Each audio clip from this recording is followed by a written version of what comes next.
Villagers in Charkhan Khurd village of the Bishna Assembly constituency along the international border are expressing the need to address basic sustenance issues ahead of the third phase of polling for the 90-member Jammu and Kashmir Assembly on October 1st.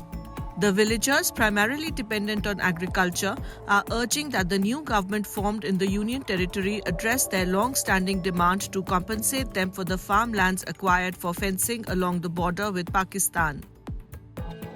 विकास के लिए तो मैं कहता हूँ मैं जी हमें जो इसका अगर पैसा ना दे हमें जो 20 साल का रेंट ही दिया जाए और वो भी लोग खुश हो जाएंगे। हमारी जो ज़मीनें अगर रेंट नहीं दे सकते तो हमारे सरकार के पास काफ़ी ज़मीनें हैं तो थोड़ी हमें भी इसे ज़मीनें दे दें। मतलब हम जानवर रखें तो किसी के खेत से घास भी काटने नहीं जा सकते, इतनी प्रॉब्लम है। अपनी एक मरला ज़मीन नहीं अपने पास, 2 किले या 2 की 2 तारबंदी के पार है, नौकरी पेशा नहीं कोई है। नुकसान कितना होता है? नुकसान साल का 1-1.5 लाख रुपया हो जाता है खेती में। उसमें अगर खेती मेरे पास होती मैं 1-1.5 लाख रुपया परिवार के लिए दाने भी कमाता, खाने के लिए तो पैसे भी कमाता। तो भी सब परेशानी। Villagers allege that they have not received any compensation for the land acquired by the government to fence the border with Pakistan over 2 decades ago. पूरे गांव का जितना ज़मीन था वो आगे चला गया है क्योंकि हमारी ज़मीनों में जो तारबंदी हो चुकी है, क्योंकि वो कम से कम 20-25 साल हो गया। अभी तक सरकार ने हमें कुछ नहीं दिया क्योंकि हम सरकार से यही चाहते थे कि हमारी जो ज़मीनों का हमें मुआवजा दिया जाए।